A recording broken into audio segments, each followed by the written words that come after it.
Hey everybody, how you doing? And welcome to episode number 116 of the John Riley Project. Today is Wednesday, March 4th, 2020, and we're here with David Leland. How you doing, Dave? I'm doing great. Ready to talk some sports. Yeah, we were just talking when you showed up here that the month of March is probably one of the best sports months of the year. I mean, there's a lot going on. Yeah, I was just at Padres spring training this past weekend, so that's what we're going to jump into first. Okay. I mean, we'll see how the team responds in their first losing streak or when they hit some adversity and how he manages a bullpen and writes a lineup. But so far, nothing but positive things to say about Jayce Tingler and his coaching staff. I mean, the attention to detail he had when I was watching the drills at the complex before the game on Sunday was absolutely fantastic. The attention to detail he had in every aspect. So you were out in all those backfields out there when they were working on drills? Yep. Yeah. Awesome. So, Andy Green wasn't really a hands-on manager, was he? Like for doing instruction?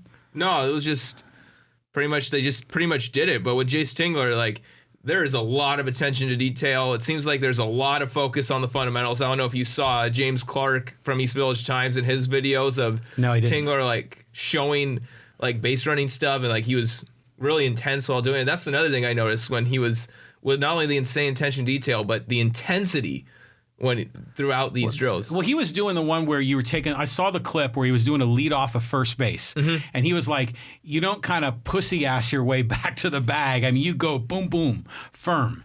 So, that's attention to detail. And those are the little things that make a team good. Absolutely. And I just see like there's a lot more, like I said, intensity, focus on detail. And I think that's really going to help this team. And I mean, it's too early to tell, but I really think there's going to be a big-time culture change this year. Well, it seems like the feedback I've heard from the players is that they're really, embracing Tingler because, he's not coming in like, he's the BMOC. He's not Bochy or Showalter with a lot of swagger.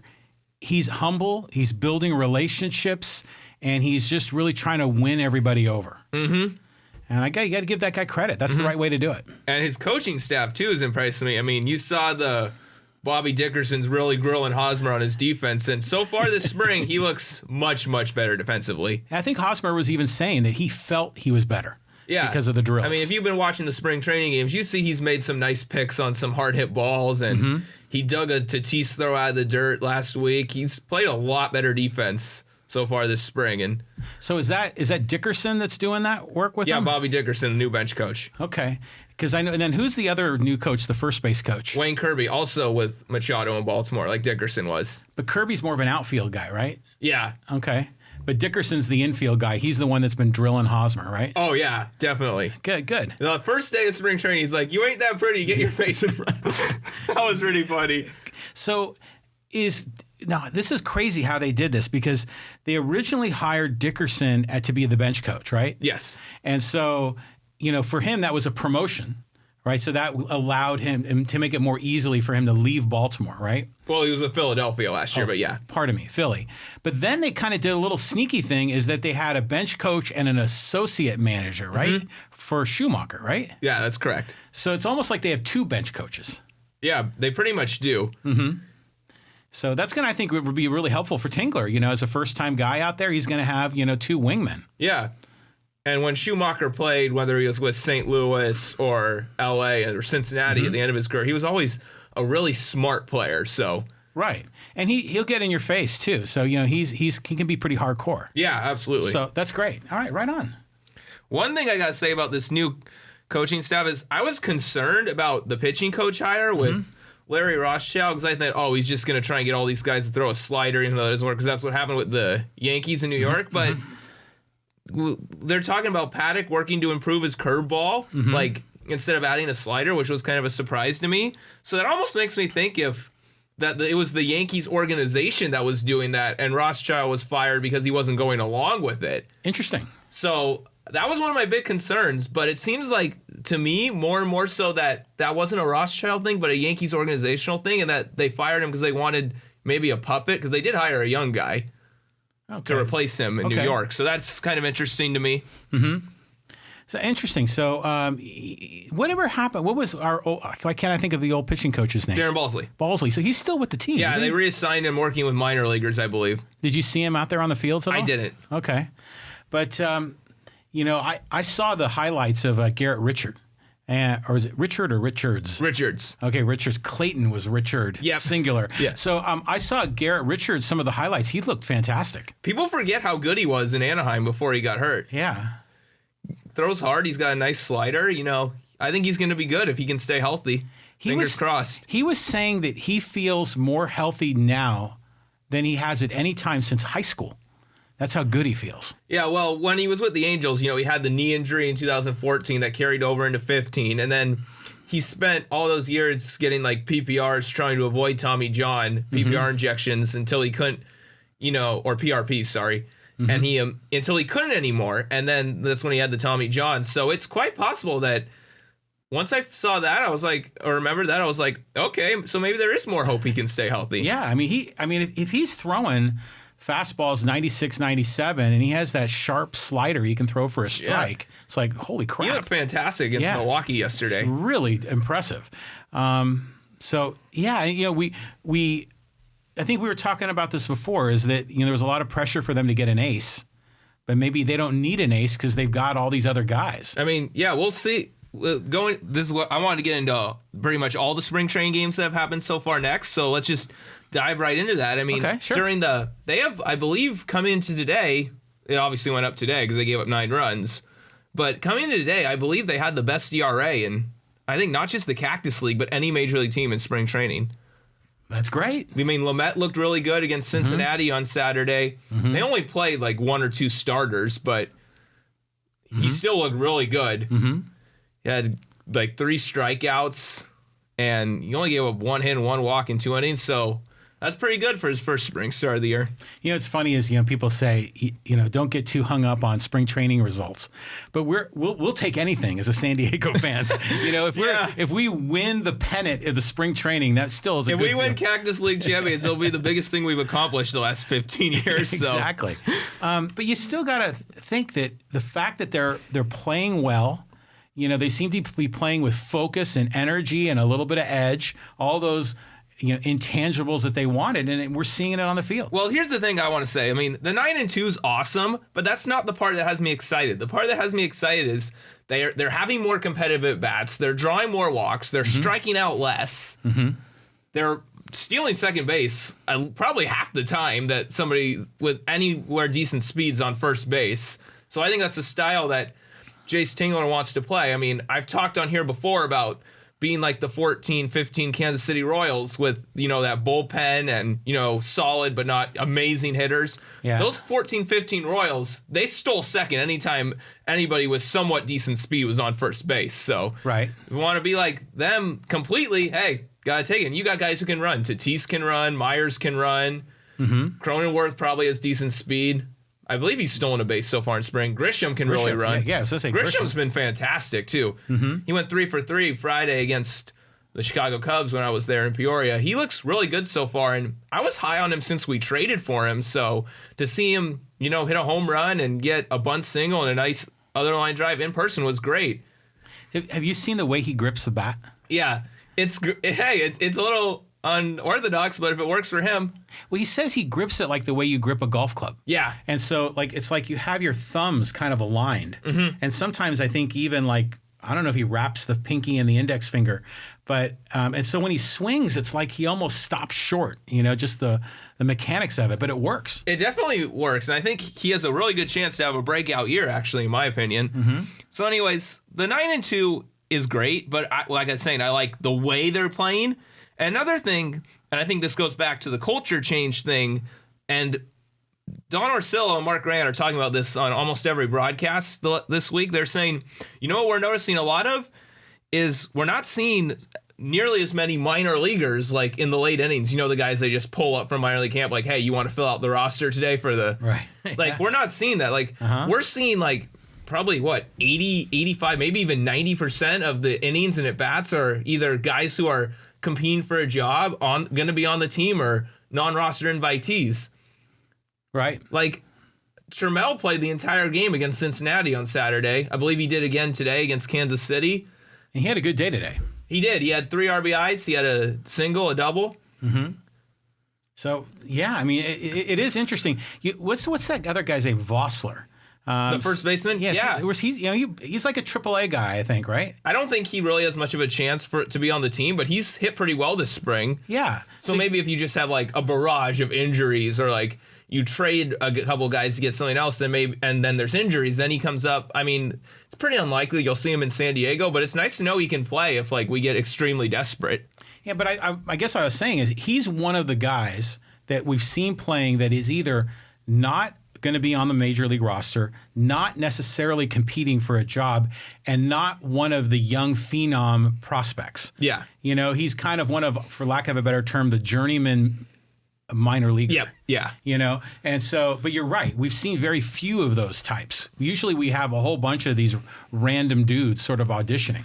I mean, you'll get like 1 or 2 innings a game of those kind of guys, but I mean, that just happens early in spring training when guys are only going, 2-3 innings. Mm-hmm. Going back to some of the things I've seen from, Paddack has 5 shutout innings so far in the spring, working on his curveball against the Chicago White Sox the other day. Did he have success with it? I believe he got he didn't get any strikeouts on it, but I believe he got like a weak ground ball on one of them. Good. I mean, he just has to show it. If he just shows it, 10 or 15% of the time, then the other 2 pitchers are going to be great. Oh, yeah, absolutely. Yeah. I mean, Kirby Yates made his spring debut today, struck out the side in order. Beautiful. Pierce Johnson looks really good, the guy we signed from Japan. Yeah, that was the guy I had no idea. Yeah. I was curious to see what he's doing. Drew Pomeranz, he gave up a run or 2 in like his first or second alley, but other than that, he's looked really good. Mm-hmm. Zach Davies, 4 innings, only 1 run. Brian and Rizzo went single-double against him in the first inning on Friday. Mm-hmm. But other than that, he hasn't allowed anything in his spring outings. Hope springs eternal. Absolutely. Good. I mean, and offensively, I know Machado's only like 1 for 11, but he's had some deep fly-outs and hard hit outs, and he's drawn 3 walks. Well, wasn't his first swing a home run? Yeah, and then his next at-bat, he flew out to the wall. Okay. And he's had a couple other ones where he's either just missed it or hit like a one-hopper right at somebody. Like yesterday, he hit that one-hopper up the middle, and the second baseman was literally playing behind the base. Well, he's swole as hell, so he's going to be knocking it around, right? Oh, yeah, I mean, like I said, we don't read much into spring training stats, so... But if they're making hard contact... If they're barreling the ball early, that's a great thing. Yeah, they're barreling. I mean, whatever the stats are, it's like, how's their swing? Are they taking their walks? That kind of deal. Mm-hmm. And that's what he's doing. So whatever the stats are. That goes for pretty much every established player, but for some, spring stats mean a lot more for some players. Like if a guy's coming off a bad year or trying to win a spot, that's when spring stats matters. Right. And we're going to get into that a little bit with Wil Myers. I mean, he's been on a tear the last couple days. Yes, he has. I was waiting to hear what you were going to say about Wil Myers. Here's the thing. I mean, I've been pretty down on him after last year. But, I mean, what I read today, actually, like an hour before I came on here, gave me hope. Because we talked about this with Tommy Pham a couple podcasts ago after we first got him, how he was like, he gets on his teammates if like they're slacking off. He holds them accountable. Mm-hmm. But Tommy Pham said was quoted, and I believe it was Cassavell that wrote this, said that Myers was motivated. And if Tommy Pham's saying that, then maybe we got something here. And he's starting to, I believe he's 6 for 9 with 2 homers and 2 doubles his last 3 games. Yeah. I mean, Myers has been everything we hoped he would be and more. But I also saw a quote of Myers talking about Pham and saying that Pham is terrific and he understands why the Padres traded for him. Mm-hmm. So it's almost like those 2 guys, great respect for one another, and hopefully Pham can help lift Myers up and maybe give him a little bit of a focus that he needs. I think what happened with that is, and I have no idea if this is true or not, this is just completely random guess, but based off the fact that Myers actually seems motivated, which is a surprise to me, that shows A, that he's actually redeemable. When I just lost all hope, but now he appears redeemable, and B, maybe on the first day of spring training, Tommy Pham was like, hey man, let's go, it's time to go. Yeah, right on. You're too talented to do what you've done the last couple of years, it's time to go. So I would not be shocked at all if a conversation like that happened on like day 1. Beautiful man. Could you imagine if we have not only all this young talent, but if the major league roster can perform to their expectation, mm-hmm. I mean, this could be just an amazing season. Oh, I definitely think that too. I mean, I don't want to get too hopeful off of 11 spring training games, but I do like what I've seen so far. Right. Good. Unfortunately, there's really only one real negative, because the second base is still a question mark, but I do love that they brought in Brian Dozier to try and win a job. And I think Dozier, I believe he had 2 hits against the White Sox on Monday, I believe was when he last played. And, I mean, he came into camp late, so if he's already getting a 2-hit game, then, I mean, later on in the spring, maybe he'll heat up and, start driving the ball like he's done in Minnesota and Washington last year. And, maybe he can solidify second base, because I'm really not that impressed with Profar, because he had a wind-aided homer on Sunday against the Giants. And, I mean, that play today, I mean, it ended up costing Patino 3 earned runs, made his stat line look terrible when he actually looked pretty good, because you look at the stat line, you're like, oh, he gave up 30 runs. That's terrible. He struck out 2 guys, and of the 3 hits, one of them should have been an error on Profar. He should have made the play. Another one was a ground ball that hit Patino on the backside. Yeah. So, I mean, it was just really unlucky. If you actually watched it and saw how good his stuff was, you'd realize this kid's good. So that is the absolute danger of box score watching. I kind of talked about that earlier with Machado and his batting average so far this spring. It's only 11 at bats, but still, that's being the danger of box score watching. Patino's start today is literally the dangers of watching the box score 101. Oh yeah, you're right. But a lot of people do look at the box score. But you're right. If you are watching the game, you pay attention to the pitcher's stuff, their command. You can tell if they've got it going on. But it's baseball, and weird shit happens in baseball. I mean, yeah. And sometimes the box score is correct. Like, unfortunately, Morejon today. Oh, that was bad. I mean, I had so much hope after how good he looked against the Angels. He got Rendon on that curveball. He blew a fastball past Ohtani. The only hit he allowed was an infield single to Trout. So I was really encouraged about him after the start against the LA Angels last Thursday in Tempe, but he's still only 21. Yeah, right? I mean, but he's still, unfortunately, the same Morejon he was in the minor leagues. He'd follow up dominating starts with just getting bombed. And today was embarrassing. I mean, that's not a good Kansas City team. I mean, I know there are only 2 losses in Cactus League play, but that's not a good team. I mean, and they didn't have Jorge Soler in their lineup today. They didn't have Whit Merrifield in their lineup today. And this stat is confirmed by my friend, by the way, that only 4 of the 9 starters for Kansas City played, as my friend confirmed to me. And Ryan McBroom was probably the best Royal starter that played today, and he's their 3rd best hitter at best. So that was a really disappointing outing from Morejon today. But the cool thing is they fell behind early and they almost won. I mean, they almost pulled it off at the end. I think they lost 9-7. Yeah, they did. Yeah. If Profar didn't make that error and cost Patino 3 earned runs, they would have won. But so there's so many ways that second base position could sort out, because you got Dozier. You talked about the steady leader, got some good experience, World Series champ. You got Profar and Preller's love affair with Profar, which I don't get. But if Profar doesn't make the team and they cut him, then there's no they're not on the hook for the salary. That's correct. They just end up wasting the 2 guys they traded for him. I don't even think Austin Allen and Buddy Reed are going to be any good, but I don't know why you give up 2 guys for somebody who you're not 100% he's going to be on the team. I mean, that just doesn't make sense to me. But I mean, cut your losses. If Dozier and Garcia are the best 2 options, cut your losses. I guess it's not that big of a deal. I mean, I didn't think those 2 were ever going to be good. Cronenworth is actually pretty damn good. Oh, I'm all on the Jake Cronenworth bandwagon. I mean, seriously, and there was an article today that was talking about who the veterans thought were the big performers, and they noted Cronenworth as one of those guys. Yeah, it was impressive. He went 0 for 2 today. It dropped his average to 286, but you just watch his at bats. Like, he works the count, he hits line drives.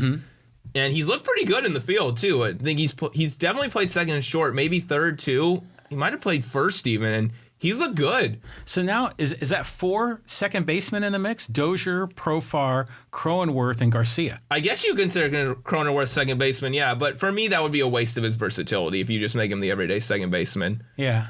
Maybe give him a guy who moves around. Okay, so he could be this year's Alexi Amarista. Well, about 15 times better than Alexi Amarista, at least. And he pitches, too. Yeah. Just like Alexi. I mean, Alexi Amarista's relief appearance in Oakland might have been the best thing he ever did for the Padres. Yeah, didn't he shut down the side 1, 2, 3 or something like that? Well, he pitched 2/3 of an inning. So. Okay, yeah, good. Might have even only been 1/3 of an inning, but still. We lost that game like 15-2, and he got the only guy out that he faced, so. Good. Well, so there's a lot of options at second. This is going to be really interesting to see how Tingler and Preller make some decisions. I mean, there's a lot of tough calls to make. Yeah, there is, and that's great that there's tough calls to make. Because, like, the past couple of years, you're just like, oh, that guy AAA, that guy DFA. I mean, and there's tougher decisions to make this year, tougher calls. You know, and I was even, I don't know if you want to jump to the pitching staff, but I know that there's some of the relievers that we were thinking would be on the Major League roster. They may start the season in AAA. Which is fine because so many guys get hurt or you need a fresh arm that it's great to have, Major League relievers in AAA. I mean, there's nothing wrong with that at all. That's a good thing almost. Because I think they were saying Castillo might be one of those guys. And I love Castillo, but hey, if he's, the first guy up from AAA when somebody gets hurt, then you got a damn good bullpen. Yeah, exactly. So, and then does the outfield situation, who starts, who are the 5 outfielders, has that changed in your mind from what you've seen so far?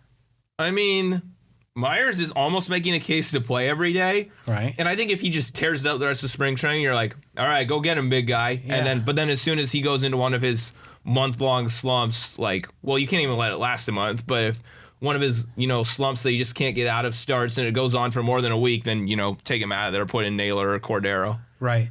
So you figure Grisham in center. Yes. Pham in left, Myers in right. And you've got Naylor and Cordero. And then what about, you were high on Lagares. I mean, he's... Because I think you had him as the 5th outfielder originally. I did. He's just been kind of whatever this spring to me. I mean, he hasn't completely crapped himself, but he hasn't done anything special. He's just kind of been there, so I don't know. To me, he's like a safety net for Preller. Yeah. If everything kind of goes crazy, they've got a veteran they can plug in. Yeah. And then Almonte, I mean, I'm really... Oh, my God, yeah. I've been surprised by him, and again, this is a don't take spring training stats too seriously, but he looks like a guy who wants to be in the major leagues. I wouldn't put him in the major leagues, but I'm going to say, hey, big guy, you hit the ball this spring. We want you in AAA in case somebody gets hurt. Yeah, he's looked terrific. Yeah, good for him, and it's his 2nd round with the Padres, right? Good for him. But he's always been like a 4A guy, right? Yeah, although he did hit well with Arizona last year as a September call-up, so that's interesting to me. Good for him. Man, this is incredible. I mean, we're not like having to, go dumpster diving like Kevin Towers always had to do. We actually have like a lot of talent, a lot of tough choices. Yeah, although to make. Kevin Towers was actually a pretty good dumpster diver. Yeah, he was. But we're not. We don't have to do that, and that's the beautiful thing is that there's talent coming up, and then some of these trades, if you look at a lot of these new players, almost in every situation, they're an improvement over who was here before. I mean, you can almost go down the line, every single position in the bullpen, every single position in the rotation, and say, we're better there than we were last year. Yeah.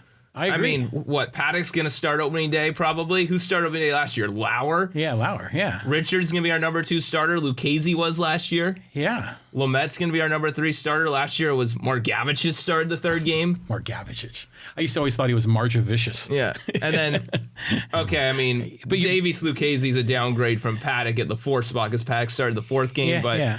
I mean, Davies Lucchesi's probably better than Strom as a starter in the 5th spot, so... Pretty much you're better at every spot in the rotation than you were last year. You're right. Or 4 out of 5, but yeah. And you're better at every slot in the bullpen.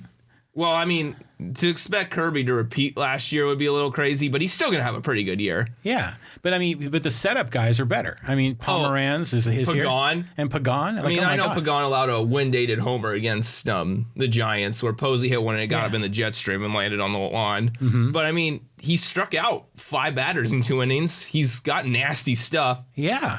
He's going to be a really good setup man to Kirby. And then now you got Strom as like a long man in the bullpen. Yeah.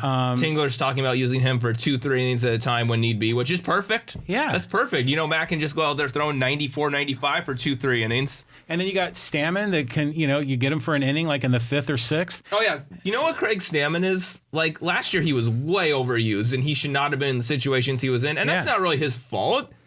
It's more the manager's fault and the lack of other options, at least early in the season. Well, Andy Green kept going to Stammen over and over until again. his arm fell off. Yeah. But, I mean, Stammen's a great guy to have. It's like a 4-4 game. Let's say you have the bases loaded with 2 outs. You want to pinch hit for your pitcher. Stammen's the guy who go pitch the 6th, whether you're tied or the pinch hitter got a hit and gave you the lead. Exactly. Yeah, precisely. Or, it's a game where, like, maybe it's 5-5. It's the 5th inning. Your starter's struggling. It's a bases loaded jam. 2 outs. You go get Stammen. He gets you out of the jam. Maybe he pitches the 6th too. Yeah. That's the kind of role that he's going to have this year, and that's perfect for Craig Stammen.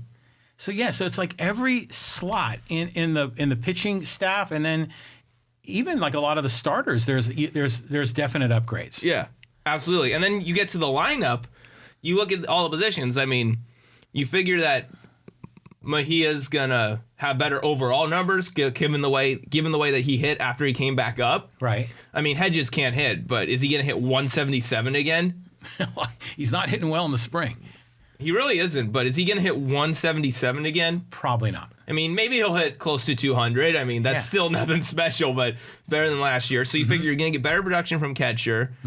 Hosmer actually had pretty good offensive numbers until the last couple months when, him and the team just quit on Andy Green. Right. So you figure he'll be better. You figure that if Dozier can do his thing and win a spot, you figure that some combination of Dozier and then whether it's Garcia or Profar or Cronenworth will outproduce what you got from, Kinsler, Urias, and France last year. Oh, definitely. Yeah. For third base with Machado, you got the same kind of deal where he quit on the manager at the end of the year and it kind of took a nosedive on his overall numbers. And his psyche will be better. Yeah, and last year, he didn't know where he was going to play. Yeah, exactly. And then this year, he even said this, that he's got a full off season to come into the year. And then another thing I saw is that his numbers really went down after he got hit by a pitch on August 8th or something like that last year. After he got hit by that pitch, his numbers really went down the rest of the year. So that's something, too, that you figure he'll be better. You figure even if Tatis, if his BABIP or whatever regresses a little bit, I mean, that's fair to think. But if he plays more than 84 games, he'll still produce, more home runs, RBI, stolen bases than he did last year. That's right. You figure that Pham, I mean, he won't hit as many home runs as Renfroe did, but he'll probably produce better overall production than Renfroe. That's right. And center field, you got to figure that Grisham will be better than what you got out of Myers and Margot and whoever else the heck you threw out there last year. Right. And then Naylor is how many pounds did Naylor lose? 25. All right, so it's like the Matt Mitchell of the Padres. Yeah, what you said last time. And then, you figure that in right field, some combination of Myers, Naylor, Cordero will outproduce what you got overall out of Reyes, because kind of like Renfroe, Reyes just hit solo home runs, didn't hit with anybody on base, didn't draw walks, didn't do anything on the base pass, didn't play any defense. So you figure whatever combination you get out there will be a better overall player than Reyes was last year. The right fielder that they're forgetting about is David Leland. I saw that catch that you made on TV.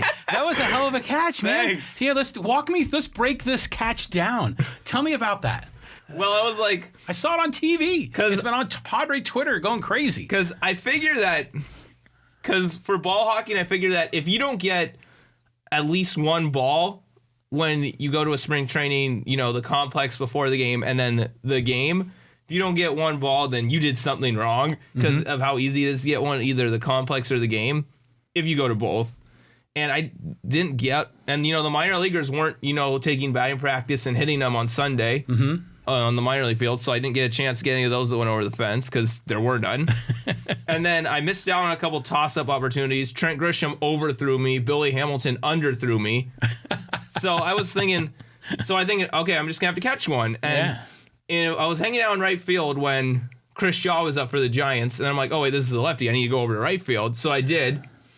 And then I'm standing kind of near the foul pole, and then he hits the ball, and I'm like, oh, I got a chance at this. And then the wind kind of took it back closer to fair territory. That's why I had to reach like that. Yeah, you did. But it was a foul ball, right? It wasn't a home run. Yeah, it was a foul ball. Yeah, but that was a hell of a catch. It was full extension. Yeah, good for you, man. You got the shades on, man. And you catch it, and then you're like, yeah, I got this. No worries. So it was like you caught it like you caught 20 touchdowns, like you've been there before. So that was great, man. Good for you. Thanks. So how many balls have you collected in all of your days going into spring training and Petco and everything else? I've got about 170. 170? But here's the thing. I've never got one anywhere other than Petco Park or spring training. 170? Yeah, that's what happens when you've been going early to games for 11 seasons. This will be my 12th season going early to games. Oh, my God. I need to tell you my story. So I've been going to ball games since I was a kid. I haven't gone to spring training a lot. I've gone a little bit as an adult, but never as a youngster. I've never got a ball, ever. Okay, and I've had balls land next to me. One time I was eating nachos, not paying attention to the game. The ball hit the seat next to me. I bet one other time, this is amazing. I was at Dodger Stadium, right behind home plate on the second deck. It was a Dodgers-Giants game, and I was there with some of my buddies from San Francisco. And you remember Michael Turner? He played for the Braves and the Giants. I think I know who you're talking about. But not Michael the Burner Turner, the football player, but Michael Turner. He was like a right fielder, I think. You mean Michael Tucker? Tucker. Okay. The guy who made the last out of the 1998 NLCS against the Padres? Oh, no, Tucker. I thought it was Turner. This is... I know Michael Tucker made the last out of the 98 NLCS for Atlanta against the Padres. Maybe it's that guy. I don't know. But it was Turner or Tucker. Hit a foul ball straight back. And it was coming right at me. Yeah. And I was like, man, I got this. And I put and it had a wicked backspin on it. Yeah. And I went to catch it with my left hand. And it was hit so hard, it bounced off my fingers. It hit me in the mouth and bounced off of me. And I went flying backwards, landed in the lap of this big bosomed woman next to me. And I got up and I'm bleeding. And the ball is God knows anywhere. And then the ushers came running down to me. Are you okay? You okay? And you got to come back with us. We got to put ice on that. And they were like all Johnny on the spot at Dodger Stadium. Yeah. I give them credit. But it was after I kind of came out of it, my friends were just busting up laughing at me. And I was probably about 40 years old when it happened. So it was like 15 years ago. But that's the closest I've ever come. I've never got a ball. And you have 170. That's unbelievable. I mean, it's a lot easier to get them when you go early to games. Yeah. Because that's when I put up most of my numbers. Like that's where you put up your numbers. Like, this is great. So good for you, man. That's awesome. Okay, so where do we leave off? So we were talking about right field. Oh, well, I was just trying to say that every single position, that was just me finishing off saying every single position you should get more overall production and good play out of than you did at that position the year before. Right, yeah. Right, exactly.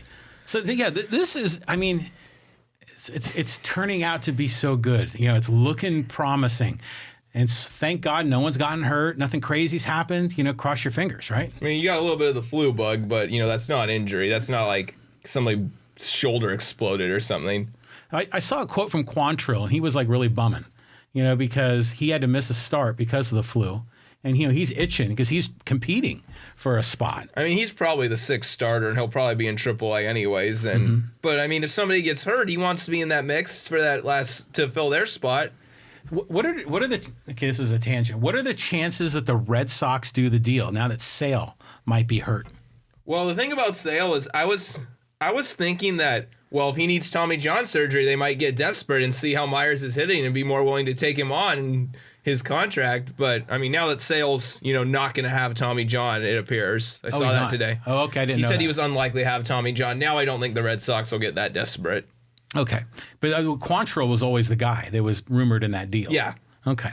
So, wow. So, so this is great. So, how many games did you see when you were out there in spring training? So which games did you go to? I saw the Friday night game against the Chicago Cubs in Peoria. Okay. The Saturday game against Cincinnati Reds in Goodyear. And the Sunday game against the San Francisco Giants in Peoria. And that's the one you caught the ball? Yes. Right on. Mm-hmm. That's great, man. Good for you. So what else, man? What else you got go for the Padres? What do you think? I mean, that's all I got on the Padres. We've talked a lot about them. It's a ton, man. I'm just really, really excited. Yeah, I got a lot of takeaways from spring training this weekend, just what I've seen in the spring so far in general, and that's what I got on him. But I love that you are impressed with Tingler, because I haven't heard much about that, you know, other than, you know, some of the players have made some comments, but to hear it from fans that they're excited about Tingler, I think is great. Yeah. All right, right on, man. So what are we going to talk next? Maybe Aztec hoops? Yeah, I mean, I was kidding when I said they had to lose a game last time. I was kidding when I said that. Right. But, oh, well, they did. It happened, you know, takes the target off their back. You know, the undefeated season pressure is off now. But it does really suck because hours after that, Gonzaga lost to BYU, and that would have been our opening to get the one in the West. So that's a bit of a bummer. Yeah, that was disappointing. I mean, I was watching that game. I was up in Reno that weekend and watching the game with some of my friends, and they just couldn't hit a shot. And UNLV was just playing out of their mind. I mean, yeah, it happens. It happens. It's college basketball. It happens. But, it just sucked that it happened, right before BYU beat Gonzaga, and that would have been our opening for the 1 seed. Yeah, well. In the West. But, that's still possible. We'll get into that later. But I do have a couple concerns with them. Like, the defense in the first half has not been good the last 3 games. No, not at all. 37 to UNLV, 36 to Colorado State, and 45 was that to Nevada in the first half? Yeah. It was 45-36 at the half, I think. Yeah, they got to clean up. They got to play better defense in the first half going forward. Well, they've been averaging 56 defensive points a game. It's 58, but I get your point. So it should be like 28 a half, roughly, right? Mm-hmm. So if they're giving up 30-something or 40-something in the first half, that's not cutting it. No, that's not going to cut it. You can get away with that against these teams. Like, they got away with it against Colorado State and Nevada, and they almost got away with it against UNLV. You can get away with it, but, not in the NCAA tournament. You're going to lose in the round of 32 if you're going to spot, because I don't know if this is the most recent one, but in a bracketology recently, I'm not sure if it's the most updated one, they had them playing Florida. They had the 8-9 that they would play would be St. Mary's or Florida, and Florida's kind of sneaky. Like, if you get them and fall into a hole in the first half, that would be tough. Wow. So they got to clean that up. They got to focus on defense in the first half. So what's the problem? Are they giving up too many points in the paint, or is it more on the 3-point arc? To me, it just seems like, well, UNLV, they fired them up by hanging the banner before the game. That was pretty stupid in my opinion. I agree. Because, I understand, you want the seniors to be up there and you don't know if they're going to be there next year or whatever, but you don't do that before a game. That gave you, UNLV was like, okay, you're going to hang a banner on us? We're going to go out there and kick you in the you-know-what now that you did that to us. Yeah. And that's what gave UNLV the big lead that they just barely hung on to. So that bulletin board material really backfired on the Aztecs. Yeah, it did. So that's what happened against UNLV. Colorado State, I don't know what happened, but Nevada, they came out fired up too, and they just couldn't miss a shot. Yeah, they were unbelievable. So that Jalen Harris guy, he's damn good. Congrats to him for winning Newcomer of the Year, but how do you win Player of the Year as a newcomer and not be Newcomer of the Year? Only in the Mountain West, as Mark Ziegler said. Yeah. Only in the Mountain West. Right. I don't get that. Anyways, another concern is, they kind of, the way they played offensively against Nevada kind of eased this concern for me, but the UNLV and Colorado State games, they were just shooting way too many threes, even when they weren't falling. They weren't trying to move the ball, get into the paint, and they were just shooting way too many threes those 2 games. That kind of worried me, but the way they played against Nevada, they scored 83 points with Shackle and Mitchell and a lot of foul trouble, so that's not really a concern to me. Malachi drove in the lane a lot in that game against Nevada, and he looked great. Malachi really woke up. He'd been struggling the previous couple games, but he busted loose against Nevada, so that was awesome to see. It was terrific, yeah. But Yanni is cooled off. It seems like they double team him, and then he can't really work his way through it. Yeah, he's been real quiet the last couple of games. Hopefully, we're playing Air Force in the first round of the Mountain West tournament tomorrow. Well, not first round, but our first game, the quarterfinal. Yeah. And Air Force doesn't really have a big guy. Because, they can't, because I've just said this before, you can only be a certain height to fit in a helicopter. Yeah. So they legally can't have big guys. So hopefully that'll help Yanni get back on track tomorrow. So what time's the game tomorrow? It's 11:30 a.m. Oh, really? Okay. All right. Well, I got to get ready for that one. Yeah, real early game. But hey, I'm not real worried about that game. But UNLV, unless Boise beats UNLV, we're going to get UNLV again in the semis. And why on earth would you have a conference tournament at the home arena of one of the teams in the conference? That is the stupidest thing, and that should not be allowed. Well, you think if they wanted to keep it in Vegas, which I understand, then play in another facility. And I think we had an opportunity to move, didn't we? Like once they built a brand new one in Vegas. Yes. And the Pac-12 was going there. And I think that freed up the MGM that potentially we could have gone to. But I think there's a financial incentive to continue playing at the Thomas and Mack. Yeah, well, it shouldn't be in Vegas at all. It shouldn't be in the home city of one of the teams. That shouldn't happen. Right. Put it in Phoenix or Denver, even Salt Lake City would be more fair. Right. But no, this stupid conference. Yeah. Like I just said, it's a conference where you can win Player of the Year as a newcomer, and not be newcomer of the year, and not even be the best defender on your own team and win defensive player of the year. Well, then even tonight, I wanted to watch some of the games. They weren't even on regular cable TV. It was, I think, only on the Mountain Network, right? Yeah, I mean, what kind of amateur hour conference is this? I mean, it's just stupid. Yeah. I mean, we were, a top 15 team since the middle of January, and half our games were on Facebook streams. It's like, what kind of conference is this? Right. Then again, the Big 12 only has a lot of games on ESPN Plus, so I mean, it's not just a Mountain West problem, but at least ESPN Plus is something that like people like pay for to watch like UFC and events like that. But putting games on Facebook for a top 10 team in the nation, are you freaking kidding me? Yeah, that was pretty amazing. I agree. All right, now that my rant about the conference is over, let's get into seeding for the possible NCAA tournament. Yeah. And I got to say about this is, I mean, I'm not going to complain about being a number one seed, but that's just so unfair to put us in the East with Michigan State and Duke. And I don't know why Duke's even in the East. I mean, they have some bad losses. Clemson's not good. Wake Forest is terrible. Stephen F. Austin. I mean, Stephen F. Austin's a tournament team, but that's not a team Duke should be losing to at home. So, right. Yeah.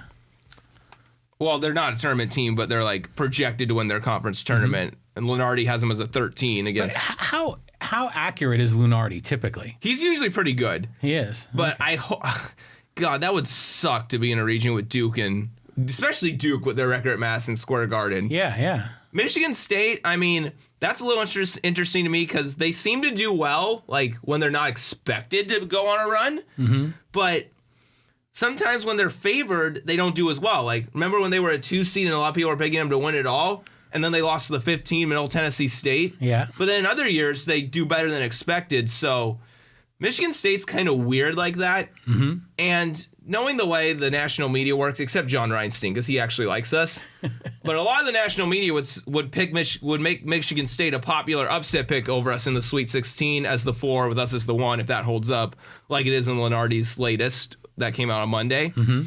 So, the fact that a lot of people would pick them against us as a popular upset pick in the Sweet 16 makes me think that, they're kind of expected to do that, and that's when they don't do as well. So we could win that. Plus, they would be projected against Stephen F. Austin. They've gotten quite a few upsets as a double-digit seed in the first round. Right. Like, I remember I picked West Virginia to go pretty far in 2016, and Stephen F. Austin upset them in the first round. So Stephen F. Austin, and that's not the first time they've done that either, so you got to hope that Stephen F. Austin, maybe they pull up another one of those upsets if they do play Michigan State. And the 5-12 is Auburn, UCLA, and Auburn to me it's weird saying this because they were the last undefeated. They seem like one of the more overrated teams to me. Well, they just lost tonight. Didn't they? It wasn't even somebody good either, huh? And it was at home. They lost to... it was at Auburn. It wasn't to a ranked team. Yeah, who the hell did they lose to? It was was it Georgia? No, Georgia lost to Florida tonight. Yeah, no, then... Crap, who was it? Not Notre Dame. Notre Dame was playing someone else tonight. I don't know, but they lost at home, yeah. Yeah, and they lost at home to an unranked team. I mean, and the 5-12 is a common upset pick anyways for the 12. Right. And the 12 that they would play, according to Lunardi, is a red-hot UCLA team. Oh, wow. So okay. I could see a scenario there where maybe, Stephen F. Austin and Michigan State kind of hold up their trends, like, Michigan State not winning when people think they will and winning when people think they won't. And then Stephen F. Austin, pulling an upset, UCLA, that would be a pretty popular 12 over a 5 pick if that happened. Mm-hmm. So then maybe you get like a 12-13 there. And then if you get past the round 32, you got, a double-digit seed in the Sweet 16. So that could work, but that could work in our favor. But Duke at Madison Square Garden, I really do not want to see that. Yeah, I think anyone does. That's what everyone's kind of fearful. I mean, you see Duke's record at Madison Square Garden. They beat Kansas there at the start of the season. Wow. So you do not want to see that. So that's why I really don't like that. But fortunately, there's hope for us to get out of the East. And I say this because if we win the Mountain West tournament, I still think there's a decent shot that we can get a 1 seed somewhere else. John Schaefer talked about this yesterday. And here's what I got for each region, how we can get a 1 somewhere else. Kansas and Baylor play each other in the Big 12 tournament. So then one of them has to lose. Right. And then hopefully the one that loses lost their regular season finale.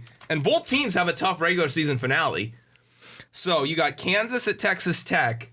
And Okay. After Texas Tech gave Baylor a close game in Waco last night. Right. And then Baylor has to go to West Virginia. Okay, that's no walk in the park either. To end the regular season. Uh-huh. So it's very possible one or both of those teams could lose. And then if they face each other in a Big 12 championship, one of them has to lose again. And then if we win the Mountain West tournament, you can't say, well, that team has lost 2 games since we last lost a game. Then you'd think you could put us as a 1, in the Midwest if it's Kansas, or the South if it's Baylor. Then you could put us in as the 1 there if we win the Mountain West tournament, and the team that loses the Big 12 championship also lost their regular season finale. But what John Schaefer wanted and said was the most ideal was we win the Mountain West tournament, and then Gonzaga loses to St. Mary's or BYU in the West Coast tournament. Because then, they just swap us and Gonzaga. Yeah, if we won the Mountain West tournament and Gonzaga lost to BYU or St. Mary's in the conference tournament, which could happen. That was St. Mary's scratched and clawed against them in Spokane. Yeah, they did. On Saturday. And BYU kind of took it to them in Provo. So get them on a neutral floor at, I believe it's Orleans Arena in Vegas. Mm-hmm. Get them on a neutral floor and, see what happens. If Gonzaga loses a game and we win the Mountain West tournament, flip-flop with them, then we're in the West. And then we got Viejas North in the Sweet 16 Elite 8 if we can get in the West. So God, that would be so sweet. That would be so sweet if that could happen. Yeah. So you gotta be rooting against Kansas, Baylor, and Gonzaga and hope we win the Mountain West tournament so that we get out of the godforsaken Eastern region and don't have to see Duke at Madison Square Garden. Any chance that Dayton gets a number 1 seed? I don't see it. I mean, people say we don't play anybody. Yet Dayton is ahead of us because they get credit for good losses. Yeah, which makes no sense. So if Wyoming plays the entire ACC and loses to them all, Wyoming gets credit for 15 good losses or whatever? No, that's stupid. Right, it is stupid. But again, East Coast bias, right? Yeah, and that's the thing about Dayton is where's their good wins? I mean, they're 20-2, but what's their best win? I don't know. I'm not even sure. People are like, oh, well, they played Kansas tough for a half. It's okay, great. They played them tough for a half. What do they get, a cookie? Yeah, so that's... I don't get that. So I don't get why we're ahead of Dayton. I really don't. Yeah, so I guess we'll see how it all sorts out. But you've clarified it. So we want Gonzaga to lose to BYU or St. Mary's. Mm-hmm. We want to see Baylor or Kansas lose one more regular season game. And then we know at least one of them is going to lose in their own conference tournament. Yes. So ideally, Texas Tech beats Kansas and West Virginia beats Baylor on Saturday. So then it's okay, let's hope they meet in the Big 12 championship. So one of them has to lose a second time while we win the Mountain West tournament, and then we're in. And then we're into a 1 seed in that region. And I think this is possible, and I'm really hoping for it. Or you could hope that just Gonzaga loses to St. Mary's or BYU. That would be a lot easier. Now, take me back here a little bit. So now, since we're doing the Mountain West Conference tournament a week earlier than normal, yes, are we still, let's say the Aztecs win out, are they still going to have to play Thursday, Friday, Saturday, or could they go Thursday, Friday, Sunday? Do you know? Because they could play Sunday now, where maybe before they couldn't. I'm not sure what you're trying to say by that. Because before you had to win 3 games in a row in 3 consecutive days, right? Thursday night, Friday, and Saturday. Yeah. And then there was always Selection Sunday the next day. Yeah. But if we have a whole week left, we have a whole extra week. I was wondering if they were going to plan any of the Mountain West Conference tournament games on that Sunday. No, it's still on Saturday. Yeah, because then it would give a little bit of rest in between games, because that's always. I mean, that would be smart, but this conference is dumb. I was just ranting in about 5 different ways how dumb this conference is. Right. And that's another one right there. So this is a dumb conference. So they're still going to play, through Saturday night. So correct. Okay. But then, imagine if the Aztecs went right through that. They got a whole week off to kind of work up some new defense, work up some schemes, and integrate Nathan Mensah again. Yeah, and that's a great thing, too, is some people are oh, we're going to get rusty and stuff like that. I mean, we've had long layoffs in the season before, and I know it's a different sport, but I like making cross-sport comparisons a little bit. In 2017, the Philadelphia Eagles, they were, 10-2. Wentz got hurt. They kind of struggled at the end of the regular season, but they played weak enough teams that they were still able to win. But they had a lot of questions going into the playoffs, but they were still the number 1 seed. And during the bye week, Doug Peterson implemented a bunch of things from when Foles had that magical 2013 where he had 27 touchdowns, 2 interceptions, and they incorporated some RPOs too and stuff like that during their bye week, and it made all the difference in the postseason for the Eagles, and they won the Super Bowl. What's an RPO? Run pass option. Okay, right on. It's like what the Chiefs do when like Williams is next to Mahomes in the shotgun and Mahomes takes it. He looks to Williams. He either gives it to him or pulls it back and, throws that slant to, Hardman or Watkins or Hill or Kelsey or whoever. Okay, right on. Okay. Well, yeah, so they can work in some new schemes, some new set plays. They can work on some new, maybe they might implement a little bit of that zone D, kind of to have some alternative look for some of these teams in the tournament. So, yeah, Dutcher will come up with some new schemes. And then also during that time off, you can think, okay, here's what the bracketology says. Here's some teams we might play, and you can get some film on them and see what kind of defense they play, what kind of offense they play, and practice against all these different kinds of teams during that week off so that you're prepared for anything. There you go. That's a good idea. Are you going to go to any of the tournament games in Vegas for the Mountain West?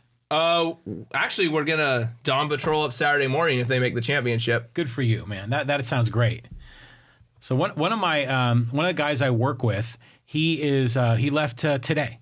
Mm-hmm. He took the family and they're there for the whole weekend. He's a big time Aztec fan. Awesome. So and then I just saw like some person on Twitter. They flew into Vegas tonight. They said 3/4 of the airplane were Aztec fans.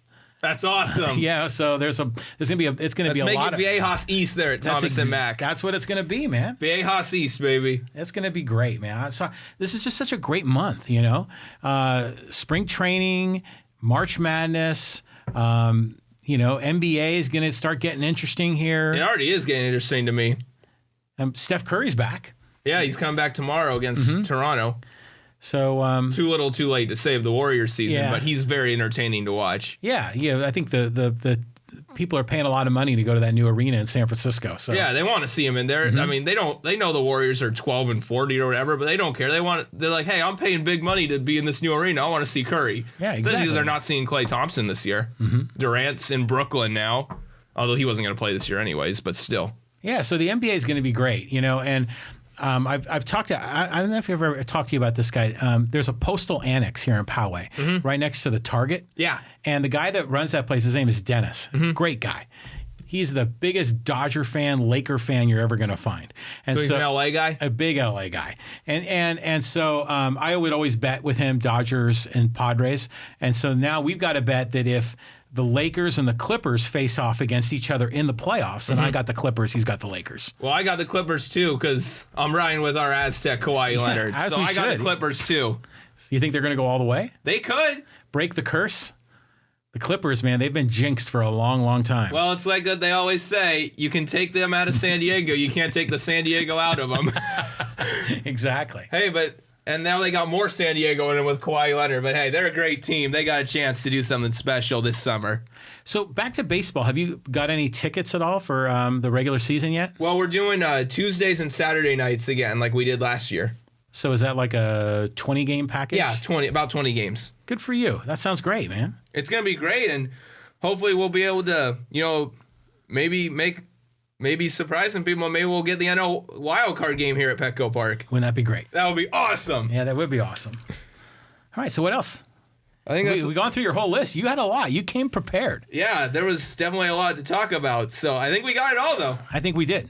Thanks for coming, man. Thanks for having me. Always love having you. So we'll check back in probably once we get near like opening day. We'll be able to see the new rosters. We'll get some updates on how the Aztecs are doing. So maybe like what's today? Today's the 4th. Yeah. So maybe in a couple of weeks we'll have a different snapshot of how both teams are doing. I mean, maybe I'll be on here after Selection Sunday too to see where we're going in the tournament. That sounds great too.